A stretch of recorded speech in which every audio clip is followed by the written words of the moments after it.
우리 오늘 옆에 계신 분들에게 이렇게 인사했으면 좋겠습니다. 세상 충만 말고 오로지 성령 충만하시길 바랍니다 라고 인사했으면 좋겠습니다.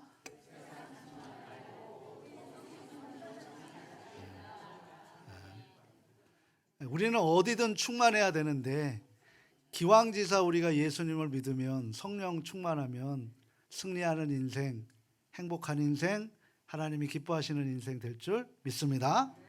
이번 주일 우리 예수님께서 또 다른 보혜사이신 성령님이 우리 곁으로 오신 날을 우리가 기억하는 거예요. 그리고 기념하는 거예요.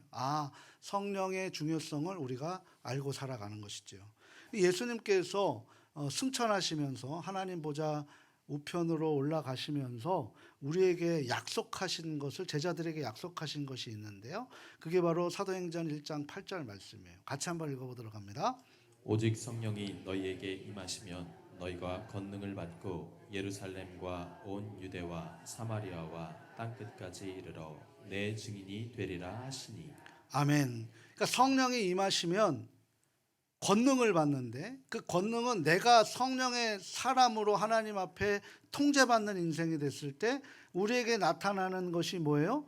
복음의 증인으로 살아가는 거예요. 이 한국 땅에 자칭 예수라고 하는 사람들 50명이 넘습니다. 성령 충만함 받아 자기가 슈퍼맨 되고 자기가 능력자 되는 게 아니라 성령 충만해서 권능이 임하게 되면 우리는 복음의 증인으로 살아가게 되는 거예요. 예수를 전하지 않으면 입에 가시가 돋고, 또 예수를 전하지 않으면 우리의 삶에 행복감을 느끼지 못하게 되는 것이 바로 성령의 권능함인 줄 믿습니다. 문제를 해결하기 위해서 성령의 충만함이 아니에요. 우리가 명확하게 성경을 알고 하나님의 자녀로 살아갈 수 있기를 바랍니다. 그래서 그만큼 성령이 임한 사람에게는 예수님을 전하지 않고서는 견딜 수가 없는 마음을 가져요. 그래서 부흥하는 교회는 어떤 교회입니까? 복음이 증거되고 자꾸 날마다 새로운 생명들이 태동하는 교회예요. 다행히 우리 교회는 정말 감사한 것은 한 명씩 두 명씩 자꾸 모여들고 하나님께서 그 모습을 통해서 계획하시고자 하는 그런 뜻을 우리에게 실현시키고 계신다는 사실이죠. 너무나 감사합니다. 우리가 그것을 준비해서 성령 충만해서 하나님 앞에 기억되고 하나님 앞에 쓰임받는 교회 될 수 있기를 주님의 이름으로 소망합니다. 성령이 이렇게 강림하게 되면 우리 안에 뜨거운 신앙이 생겨요. 그래서 초대교회는 성령 충만함을 받게 됐던 거죠. 오순절이 되어서 성령이 강림하는 사건이 기독교가 말하는 성령 충만의 원형의 모습을 우리에게 보여주고 있습니다. 그래서 이 오순절 성령 충만의 의미를 우리가 말로 할 수 없을 만큼 우리에겐 정말 중요한 거예요. 왜? 이 성령 충만 사건으로 인해서 교회가 태동됐기 때문이죠. 그렇다면 우리는 이 성령 충만이 어떤 의미를 가지고 있는지 우리가 스스로 정의를 내릴 줄 알아야 돼요. 우리가 신앙생활하면서 그냥 모호하게 추상적으로 하나님 살아계시고 예수님 우리의 구세주시고 성령님 나를 돕는 자시고 이런 식으로 우리가 그 정도의 그 좀 추상적인 개념의 정리가 아니라 명확하게 왜 주님께서 나에게 임하셨고 나를 왜 살리셨고 왜 하나님께서 예수님을 보내셨고 성령님은 왜 오셔야만 하는지를 우리 스스로가 정의를 내려야 된단 말이에요. 이 정의를 내리지 못하면 우리는 분별의 영이 사라져 버립니다. 그러면 우리 또한 어느 순간에 세상 속에 살면서 세상 충만하면서 예수를 잃어버리게 되는 아주 불행한 삶을 우리가 자초하게 된다는 사실입니다. 오늘은 성령 충만함의 사건을 통해서 우리가 어떤 삶을 살아가야 되는지, 좀 말씀이 무거울 수도 있습니다. 그런데 이 말씀을 제 입에서 나오는 말이라고 해서 제 말로 듣지 마시고 하나님의 말씀으로 들으시기를 주님의 이름으로 부탁합니다. 자, 오늘 이 제자들이 성령 충만한 사건을 통해서 드디어 뭐가 됩니까? 사도가 돼요. 사도는 무엇입니까? 예수님의 십자가의 죽음, 부활하심, 승천하심을 모두 본 자들이에요. 그래서 그들은 그것을 증인으로 살아가는 마르티스의 삶을 살아갑니다. 그럼 새롭게 공동체에 속한 사람들로서 이전에 그 성령이 오심으로써 이전 제자들의 모습이 아니라 이젠 사도로서의 삶을 살아가는 새로운 공동체가 만들어지는데, 그 새로운 공동체를 우리는 뭐라고 얘기하냐면 에클레시아, 바로 교회라는 거예요. 교회. 그래서 예수의 추종자에서 명실공히 이제는 영과 혼과 몸이 하나로 되는 그리스도인, 즉 교회로서의 태동의 사건이 바로 이 성령, 또 다른 보혜사를 이 땅에 보내신 예수님의 그 은혜를 통해서 하나님의 섭리가 선포되는 것이지요. 그래서 이로써 십자가와 부활과 승천을 근본하여 모인 새로운 공동체가 교회이고, 그 교회로서의 삶이 이 땅에 역사로 살아가는 것을 기록한 것이 바로 사도행전입니다. 이 새로운 공동체가 사람들의 모임이었다가 그냥 성령 충만의 사건을 통해서 비로소 교회가 되고, 그 교회로서 이제 이 땅에 예수를 전하고 예수의 복음을 증인으로 살고 수많은 영혼들을 살려내는 구원선, 노아의 방주로 살아가는, 그래서 우리 교회 이니셜도, 우리 교회 로고도 바로 무엇입니까? 방주의 역할을 감당하는 거죠. 그러므로 이 성령 충만의 성령 임재는 우리에게는 정말 중요한 사건이라고 할 수 있어요. 성령님이 누구십니까? 하나님은 누구십니까? 하나님은 유일하신 창조주이십니다. 우리를 부르실 때, 우리는 그 하나님을 부를 때 세 분의 하나님을 한 분으로 우리는 부릅니다. 우주의 근본의 근원이신, 우리의 모든 태초의 우리의 창조주이신 근원이신 성부 하나님, 그리고 하나님께서 죄인을 구원하시기 위해서, 아니 죄인이라고 하지 말고 나를 구원하시기 위해서 인간의 모습으로 오셔서 십자가에 죽으신 분을 우리는 성자 예수님이라고 부릅니다. 그리고 그 모든 것을 알게 하시고 시대를 넘어 공간을 넘어서 깨닫게 해주시는 분이 바로 성령 하나님이십니다. 이 영이신 하나님께서 오늘 이 땅에 오신 날을 기억하고 기념하는 주일이 바로 오늘 성령 강림 주일이라고 할 수 있습니다. 특별히 오늘 본문 사도행전 10장서부터는 바로 성령 충만함의 대명사, 우리는 이 고넬료의 이 사건이 없었다면 우리는 이 종교가 이방인의 종교에 머물러, 유대인의 종교로 머물러 버릴 수밖에 없는 그런 결정적인 순간에 바로 그 예루살렘의 수장인 베드로를 통해서 바로 이방인인 고넬료를 세례하고 성령 충만의 역사의 사건을 이끌어주는 모습입니다. 그래서 이 모습을 통해 우리가 이방인들, 즉 우리들도 예수를 믿게 되는 그런 귀한 그런 사건이 바로 오늘 본문에 기록되어 있다라고 할 수 있죠. 성령 충만의 대명사인 고넬료의 가정이 오늘 기록되어 있습니다. 고넬료는 로마 사람입니다. 이스라엘 가이사라의 지방에 파견 나온 군대 장교입니다. 당시 이스라엘 총독의 관전은 어디 있냐면 가이사라에 있었어요. 저 위쪽에 있었습니다. 고넬료는 그 로마 황제의 직할 부대 백부장 자격으로 가이사라에 파견된, 그러니까 우리로 얘기하면 파견 근무 장교라고 할 수 있죠. 오늘 성경에는 백부장이라는 계급이 나오는데요. 이 백부장이라는 계급이 우리나라 군대 조직으로 보게 되면 바로 중대장 정도 되는 거예요. 100명 정도 중대를 이끄는 장교라고 할 수 있죠. 그 장교는, 그런데 로마 장교는 이방인들이 세울 수 없어요. 반드시 로마 혈통 가진 본토인들만 장교로 세웠습니다. 이런 로마의 명예와 황제를 위하여 목숨을 바칠 충성심을 가진 사람들이라고 할 수 있었던 거죠. 얼마나 그 프라이드가 높았는지 우리는 알 수 있습니다. 그래서 로마 군인에 속한 사람들은 누구나 그 긍지와 더불어 교만이 머리 위에 가득 차 있었던 것을 봅니다. 고넬료는 그런 신분을 가진 사람이었어요. 그런데 이방 사람 고넬료가 가이사라에 머물면서 하나님을 만나게 됩니다. 하나님이 만나 주신 거죠. 그리고 인격적으로 만남을 통해서 고넬료가 어떻게 변했는지 성경은 기록하고 있는데요. 고넬료가 어떻게 변한 것을 소개하고 있는지 오늘 사도행전 10장 2절 말씀을 우리 한번 확인해 봅니다. 함께 합니다.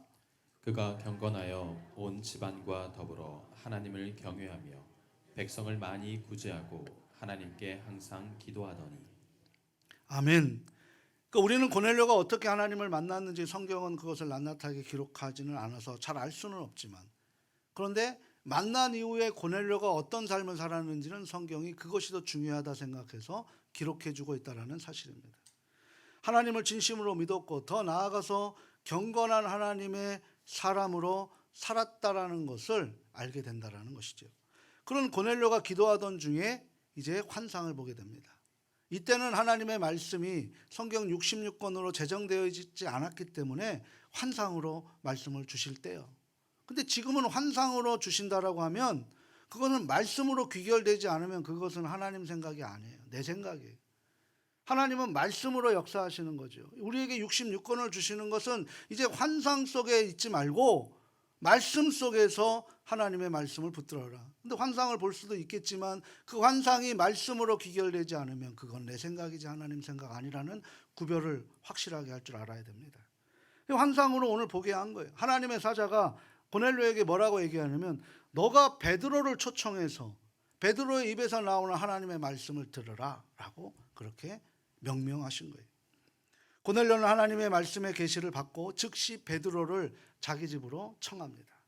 그리고 베드로를 통해서 하나님의 말씀을 듣던 중에 아주 강력한 성령 체험의 사건이 오순절 다락방의 사건만큼 일어나게 되는 모습을 오늘 성경은 보여주고 있는 거예요. 이게 어떻게 보면 이방인 성령 체험 사건이라고 볼 수 있어요. 성령을 받자 모인 사람들이 그곳에서 방언을 합니다. 하나님을 찬양합니다. 이방인들이 하나님을 찬양하고 하나님께 영광을 올려드립니다. 이것이 오늘 본문의 10장의 내용이에요. 그러면 고넬료가 어떻게 해서 이 성령 충만을 받았을까? 그럼 우리도 어떻게 해야만 성령 충만함을 받아서 우리도 인생 성공하고 하나님께서 기쁘시는 삶을 살아가게 될 것인가? 오늘 이 고넬료를 통해서 강한 도전의 성령의 충만함이 임할 수 있기를 주님의 이름으로 축원합니다. 우리 한번 비결을 한번 알아볼게요. 첫 번째죠. 한번 같이 한번 읽어봅니다. 고넬료는 항상 하나님의 말씀을 들을 준비를 철저하게 했습니다. 24절 말씀, 우리 10장 24절 같이 함께 읽겠습니다. 이튿날 가이사랴에 들어가니 고넬료가 그의 친척과 가까운 친구들을 모아 기다리더니. 아멘. 그러니까 고넬료가 은혜를 받았는데 고넬료가 지금 누구들을 부르는 거예요? 친척과 가까운 친족들을 불러서 하나님의 말씀을 들으려고 고넬료가 이 하나님의 말씀을 듣게 하기 위해서 뭘 했습니까? 베풀고 헌신하고 희생하게 하는 거예요. 우리가 한 사람 전도하기 위해서 우리가 베풀지 않으면 그 사람들이 올 수 있을까요? 한 생명을 살리기 위해서 내 것이 내 것이라고 생각하면 그때서부터는 그게 아깝기 시작한 거예요. 하나님이 맡겨주신 거예요. 우리 인생뿐만 아니라 우리 모든 것도 하나님이 맡겨주신 건데 그 목적에 쓰인 목적은 무엇입니까? 그게 수단이 되는 것은 목적이 뭐예요? 바로 가까운 친구들을 모아서 하나님의 말씀을 듣게 하기 위한 바로 그런 모습인 줄 믿습니다. 우리가 이 한국교회가 코로나로 해서 빈자리가 많아지고 점점 MZ세대를 통해서 지금 예수 믿는 사람들이 자꾸 교회를 떠난다라고 얘기합니다. 그런데 지금 우리는 이곳에 앉아 있습니다. 이곳에 빈자리를 두고 우리는 어떤 마음을 갖고 이 자리에 서 계십니까? 앉아 계십니까? 마음에 안타까움이 있으십니까? 아니면 내가 좀 넓게 앉네? 우리가 좁게 앉으면서 그 불편함을 가지고서도 그렇게 뜨겁게 기도했던 그 시대가 부럽지 않습니까?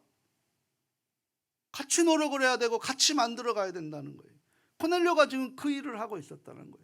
철저히 준비했다라는 사실인 거죠. 그래서 베드로가 들려주신 말씀을 지금 어떻게 했어요? 기다렸다는 거예요. 기다렸다는 거. 이렇게 하나님의 말씀을 사모하고 그 말씀을 기다리는 사람에게 성령이 임하는 줄 믿습니다. 오늘도 말씀을 사모하시는 저와 우리 모든 가족들이 다 성령의 충만함이 임할 수 있기를 주님의 이름으로 축복합니다. 아무리 설교를 잘해도 아무리 명설가가 와도 내가 말씀을 준비하지 않으면 결코 그것이 틀리지 않습니다. 주님 말씀하시잖아요. 내 믿음이 너를 구원하였느니라. 내 믿음이 너를 고쳤느니라. 내 믿음을 보았다. 이런 믿음만한 사람이 유대인 중에 아무도 없구나. 기억하라, 기념하라 말씀하셨던 것이 바로 교차하는 거예요. 상호 함께 소통하는 것. 그래서 우리 성령께서의 역사는 뭐예요? 소통의 영이에요. 소통의 영. 그것을 우리에게 보여주고 있는 거죠. 우리 요한계시록에도 보게 되면 주님께서 7교회에게 보낸 편지들을 기록하면서 마지막에 주님께서 교회들, 즉 성도들에게 하신 말씀이 있어요. 그게 뭡니까? 우리 같이 한번 읽어보도록 합니다. 귀 있는 자는 성령이 교회들에게 하시는 말씀을 들을지어다. 아멘. 그 들을 귀가 있어야 말씀이 들리는 거예요. 말씀을 들을 수 있고 준비된 사람만이 들을 수 있는 줄 믿습니다. 지금 이 자리에 앉아 계셔도 하나님의 말씀을 들을 준비가 되지 않으면 아무리 설교자가 목이 터져라 외쳐도 그것은 그저 소음에 불과하다라는 사실입니다. 반대로 말씀을 들을 준비가 되어 있으면 주신 사람이 어느 누가 전해도 그 말씀은 깊이 생각하고 듣기 때문에 은혜가 넘치는 거예요. 예배 때 말씀을 전하는 시간이 분명히 설교자도 중요합니다. 저도 이 자리에 있는데 그냥 아무 생각 없이 그냥 형식에 차여서 오게 되면 이 말씀이 능력이 나가겠습니까? 요한복음 21장에 저는 항상 하나님 저에게 맡겨주신 이 영역이 제 목회가 아니라 주님의 목회이고 제가 그 자리에서 주님의 가족들을 주님의 형제자매를 아프게 하고 그들을 영적으로 회복시키지 못한다면 과감히 저를 내려놓게 하십시오라고 저를 치십시오라고 기도하며 이 자리가 저에겐 마지막 설교의 자리라고 생각하며 예배를 드립니다. 그러면서 하나님을 경외하죠. 사람을 보며 눈치 보지 않고 하나님의 말씀을 전합니다. 당장 제가 내려오는 한이 있더라도 이런 마음으로 우리가 지금 예배를 드릴 때 같은 중심의 모습이 되어야 된다는 거예요. 하지만 설교자 못지않게 성도들의 말씀을 듣는 자세도 굉장히 중요하다라는 거죠. 우리 가족 여러분, 일주일 동안 지내오시면서 이 168시간의 이 1시간 167시간을 어떤 마음으로 준비하고 이 자리에 임하고 계십니까? 말씀을 듣기 위해 나는 얼마나 기도하면서 이 예배를 준비하셨습니까? 오늘 이 예배에 성령 충만하지 않으면 우린 세상 속에서 세상 충만하며 여전히 우리는 그리스도인인데 앞에 수식어가 붙어요. 노미널 크리스찬, 명목상 그리스도인이 되는 거예요. 나는 그리스도인인데 그리스도의 향기가 내 안에 나타나지 않아요. 고넬료처럼 나만이 아니라 내 사랑하는 사람들에게 그 말씀을 전하기 위해서 내가 시간을 헌신하고 물질을 헌신하고 내 열정을 헌신하면서 그들을 베드로에게 초청했던 이 모습이 우리에게도 있어야 될 줄 믿습니다. 역사가 일어나요. 이것은 제 이야기가 아니라 하나님의 말씀인 줄 믿으시기 바랍니다. 오늘 말씀을 듣기 위해 나는 얼마나 준비되어서 지금 이 자리에 서 있는가. 예배를 준비하는 것만큼 은혜는 비례한다는 사실을 믿으시기를 바랍니다.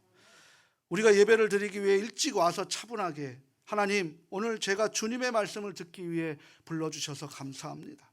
오늘 저에게 어떤 말씀을 주셔도 그것이 내 감정으로 듣지 않게 하여 주시고 하나님이 영혼에 의해서 은혜로 받을 수 있도록 저의 마음의 문과 귀를 열어 주옵소서. 성령께서 저에게 영적인 눈과 귀를 들을 귀를 열어 주셔서 오늘 저에게 주시는 말씀을 통해 세상 속에서 그 말씀이 실현될 수 있도록 주님 우리를 이끌어 주시옵소서 라고 기도하며 이 자리가 세워진 줄 믿습니다. 그런데 마치 우리가 극장에 가서 영화를 보는 것처럼 앉아 있으면 그것은 예배를 드리는 것이 아니라 예배를 보는 것에 불과합니다. 잘못된 예배의 자세입니다. 예배를 보러 오시면 하나님의 말씀이 들리지 않고 사람을 보고 갑니다. 이처럼 준비되지 않은 마음밭에 하나님의 말씀이 심겨질 수가 없습니다. 예배를 보는 것이 아니라 듣는 것이에요. 우리 유럽에 가보면 이런 강대상이 없어요. 저 발코니에 나와서 뭐 사제들이 이렇게 말씀 라틴어로 설교합니다. 근데 거기서 들리는 소리를 듣고 보는 사람이 다 누군지 아세요? 한국 사람들이에요. 한국 사람들. 너무 보는 거에 급급해 있다는 거죠. 그래서 우리 눈이 얼마나 많은 것을 볼 수 있습니까? 들어야 됩니다. 그래서 이 자리에 앉아 있어 보니까 들을 준비가 안 돼 있으면 소위 얘기해서 정말 죄송합니다. 앞사람 머리 보다가 끝나는 거예요. 아, 저 사람 오늘 머리가 떴네. 뭐 했네. 아, 왜 이렇게 흔들어? 그러다 끝나는 거예요. 그러다 끝나는 거예요. 집중하지 못하는 거죠. 어느 집사님 이야기인데요. 집사님이 항상 예배를 사모해요. 그래서 그 전날 밤 목욕을 딱 하십니다. 그리고 새 옷을 준비해요. 딱 다려서. 새 옷이라는 게 뭐 새로운 옷이 아니라 다려서 딱 교회 갈 것을 준비하는 거예요. 그리고 헌금도 10의 1조 감사 주정도 은행에 가셔서 새 돈으로 바꿔서 미리 헌금 봉투에 딱 넣어놓고 기도하는 거예요. 저희가 헌금 봉투 만든 것은 그런 의미가, 다른 의미가 아니에요. 그거 가지고 미리 준비하고 기도하고 하나님 앞에 드리라는 거예요. 교회가 헌금 때문에 헌금 강조 못하면 그것도 잘못된 거예요. 헌금이 어디에 쓰여지는지 성도들이 알으셔야 돼요. 어떻게 쓰여지는지 알아야 돼요. 우리 교회는 재정을 투명하게 오픈을 하잖아요. 그런 모습으로 있어야 돼요. 감추는 게 하나도 없다는 거예요. 그래야 영혼을 구원하고 생명을 살리고, 그래서 죽어가는 영을 다음 세대들에게 투자도 해야 되겠지 않겠습니까? 그래서 철저히 준비한 거예요. 나름대로 최선을 다해 예배를 준비합니다. 그리고 은혜를 사모하며 항상 예배를 드려요. 이것이 집사님이 몸에 배어있는 신앙의 생활입니다. 근데 어느 주일이었어요. 예배 시간에 말씀을 듣는데 목사님이 전하는 말씀에 10년 골수가 찔러 쪼개서 완전히 말씀이 깊이 꽂힌 거예요. 소위. 그러면서 그 집사님 눈에서 하염없이 눈물을 흘리는데 이 눈물을 주체할 수 없어서 그 예배가 정말 힘들었다라고 합니다. 성령 충만을 체험하신 거죠. 저도 그런 마음의 체험을 통해 있었던 적이 있습니다. 그리고 그 예배 후에 그 집사님의 삶이 완전히 변한 거예요. 성령 충만하면 변하게 되는 거예요. 자신의 삶의 목표의 방향이 이제 나에게서 하나님에게로 옮겨지는 거예요. 이전까지 그분이 그렇게 예배를 준비하면서 기도했을 때 뭐라고요? 하나님 이거 해주세요, 이거 고쳐주세요, 저거 회복시켜주세요 라고 기도했었는데 그 예배를 사모하면서 준비를 하다가 하나님의 말씀을 받고 성령 충만하게 되니까 그런 기도가 어떻게 되는 줄 아십니까? 저의 모든 문제는 주님이 책임져 줄 줄 믿습니다 라고 얘기하고 그것을 맡겨버리고 뭐라고 기도하냐면, 주님 제가 이제 어떻게 주님께 사용되어질까 그것을 알려주세요 라고 기도의 방향과 내용이 바뀌어버리더라는 거예요. 이게 변화입니다. 내가 주님께 맡기지 못하면서 기도하면 뭐 할 거예요? 제가 이 말씀을 준비하다가 아주 충격적인 걸 들었어요. 목사님도 아니고 설법을 하는 스님이 이런 얘기를 해요. 이거 주세요, 저거 주세요, 이거 주세요는 기도가 아니래요. 그건 기복이래요. 기도는 뭐예요? 하나님의 뜻이 무엇인지를 나에게 알려주십시오. 하나님의 뜻이 나에게 임하게 해주십시오. 나의 원대로 마시옵고 아버지의 뜻대로 하옵소서 라고 하는 게 기도라는 것입니다. 이것은 우리의 이성으로는 도저히 할 수 없는 거예요. 성령의 충만함을 받아야 될 줄 믿습니다. 성령 충만함을 받아서 하나님께 귀하게 쓰임받는 저와 우리 가족들 모두 될 수 있기를 주님의 이름으로 축원합니다. 바로 이것이 우리에겐 감사라는 거죠. 우리 두 번째, 오늘 한번 고넬료가 또 어떤 마음으로 있었는지 함께 볼까요? 고넬료가 하나님의 말씀을 간절하게 사모할 때 성령 충만의 은혜가 임했습니다. 아멘. 우리 오늘 본문 10장 33절 말씀 같이 한번 읽어보도록 합니다. 내가 곧 당신에게 사람을 보내었는데 오셨으니 잘하였나이다. 이제 우리는 주께서 당신에게 명하신 모든 것을 듣고자 하여 다 하나님 앞에 있나이다. 아멘. 이 정말 귀한 고백입니다. 선포되는 말씀을 하나님 말씀으로 들을 때가 은혜 받습니다. 말씀이 성령의 능력으로 변한다라는 것입니다. 때로는 사람의 말도 감동을 줄 수 있어요. 그런데요, 그 감동의 말이 내 영혼의 양식은 절대로 될 수 없다는 거예요. 사람의 말은 우리 마음에 성령 충만함의 역사를 만들어내지 못합니다. 설교를 하나님의 말씀으로 듣는 것이 믿음이에요. 설교자가 보이지 않아야 돼요. 하나님의 말씀이 들려야 되는 거예요.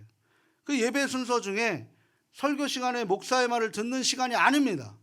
목사를 통해서 하나님의 말씀을 듣는 시간이에요.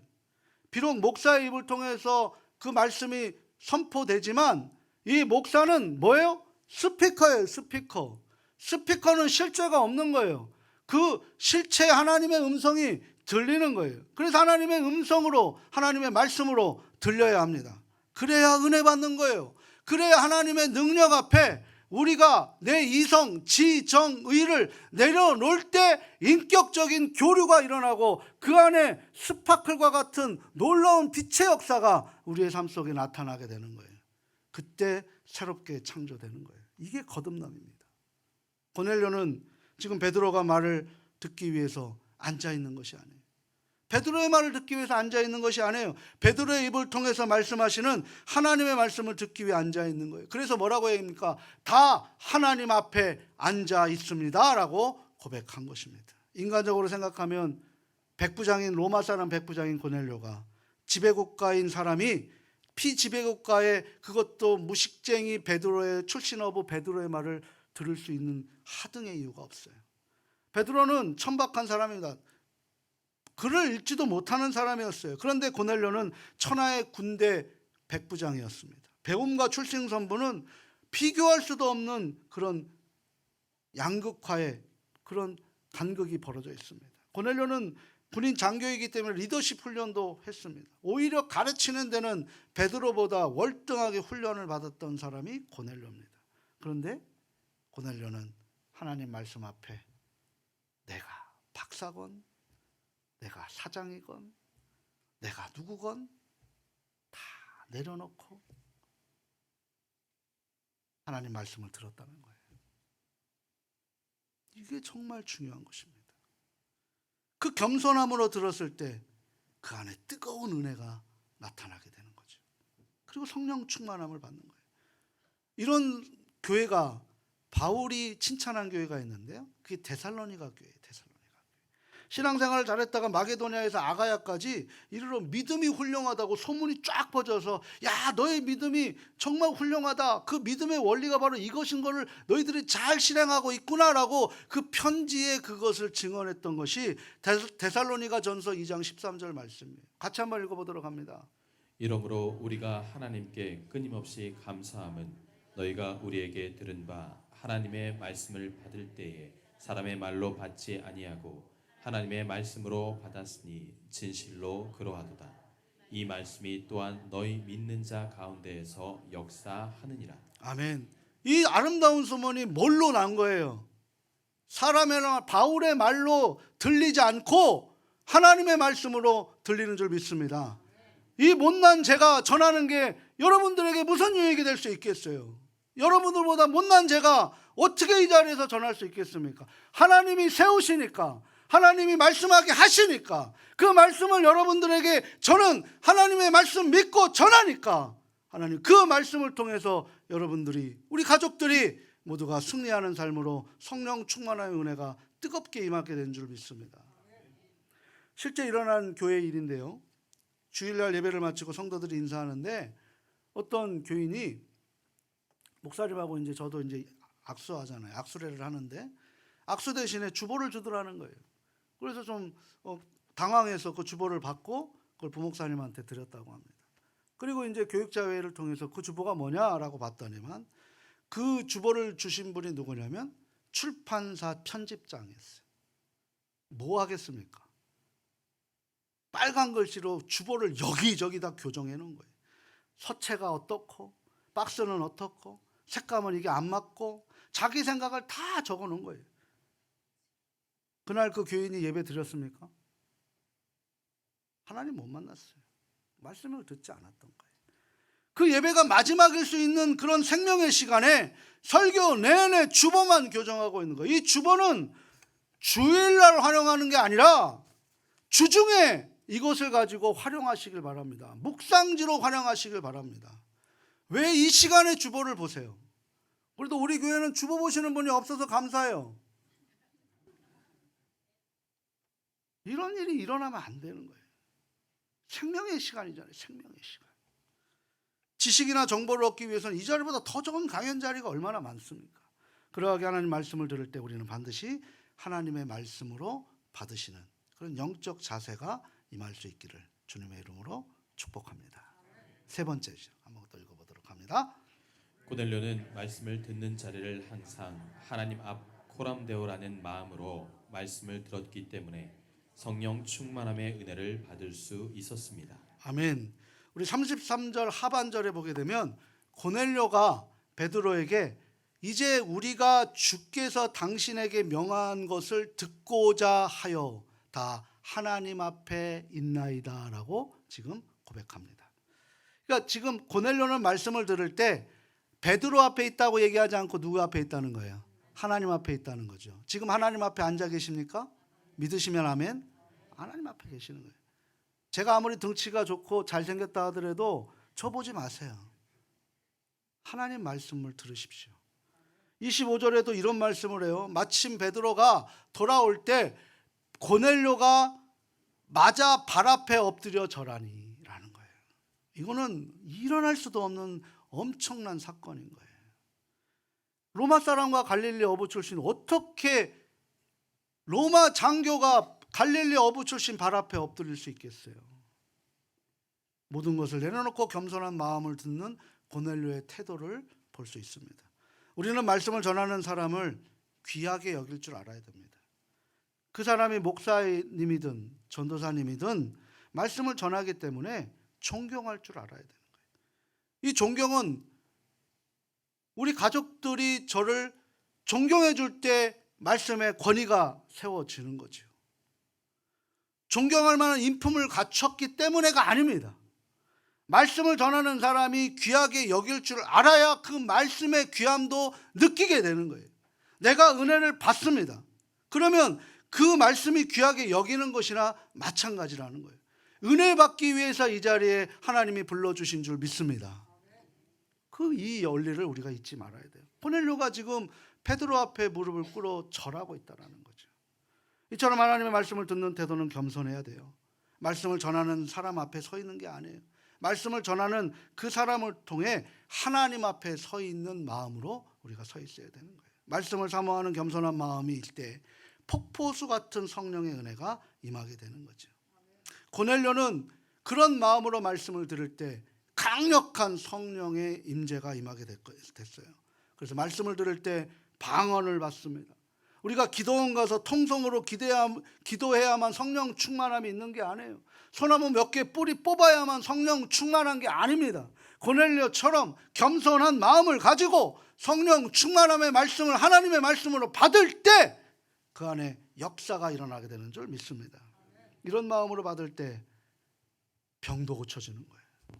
문제도 해결되는 거예요. 가로막혀져 있는 모든 문제 가운데 우리 안에 형통의 은혜가 있어서 내 삶이 비록 녹록지 않아도 비루해도 천국의 기쁨을 맛보게 되는 줄 믿습니다. 이것이 바로 성령 충만함의 그 고넬료를 가지고 살아가는, 이 고넬료가 세계 선교 중심에 서 있다라는 거잖아요. 이방인의 고넬료가 성령 충만하던 사건 때문에 이방인들에게 복음을 전할 수 있는 예루살렘 총회에서 결정하게 하는 거예요. 왜? 베드로가 이방인을 세례했으니까. 사도 바울을 인정하게 되고 안디옥 교회를 통해서 오늘 우리가 이 자리에 예수님을 믿게 되는 은혜가 있게 되는 거예요. 우리는 항상 하나님 앞에서라는 생각을 가지고 살아야 됩니다. 이것이 바로 코람데오예요. 하나님 앞에서 하나님 면전의식. 이 종교개혁이 일으킨 루터와 깔뱅은 이 단어 하나를 붙들고 평생을 개혁하며 살아갔다는 거예요. 오늘 한국교회는 이 실종된 코람데오의 정신을 되찾고자 다시 코람데오를 외쳐야 합니다. 다시 마음을 가다듬고 하나님 앞에 서자고 이야기해야 돼요. 어느 신앙인이 이렇게 고백해요. 하나님께서 살아계심을 믿는 것은 내가 가장 거대한 벽이었다. 그러나 나는 그 진실을 코람데오의 정신을 붙들고 말을 붙잡고 삶의 길을 통해 확인하고 싶다라고 이야기하고 있는 거예요. 우리가 살아가는 모든 공간에 우리가 손을 가린다고 해서 주님이 안 보이는 것이 아니라 주님은 우리의 머리털 하나도 세시는 전지전제 전능하신 하나님 아버지이신 줄 믿으시길 바랍니다. 그래서 우리가 늘 동행하는 거예요. 성령께서 그렇게 동행해 주시는 거예요. 우리는 성령 충만함을 받기 위해 이 고넬료와 같은 믿음의 자세가 필요합니다. 예배 때마다 말씀을 들을 준비를 우리가 철저히 하실 수 있기를 바랍니다. 예배 때마다 사람의 말이 아니라 하나님의 말씀으로 들리시기를 주님의 이름으로 축복합니다. 예배 때마다 하나님 앞에 있다는 생각으로 말씀을 접하시고 세상 속에 그 말씀을 실현하시기를 주님의 이름으로 축복합니다. 그것이 성령 충만함의 은혜로 이어진다라는 사실을 붙드시고 우리 모두가 성령 충만하셔서 하나님 앞에 쓰임받고 잘했다 칭찬받는 우리 예언교회가 데살로니가 교회처럼 이 지역을 넘어 한국 땅에 예언교회 작고 가장 작은 교회, 우리 교회의 머릿돌이 뭐예요? 시편 이사야 60장 20절 말씀 아니에요? 그 작은 자가 1000명을 이루겠고 그 약한 자가 강국을 이룰 것이라. 아멘. 그 약한 자가 1000명은 뭐예요? 1000명이 아니라 많은 사람을 이루겠고 그 약한 자들이 하나님의 강국을 이루는 예언교회가 될 수 있기를 주님의 이름으로 축원합니다.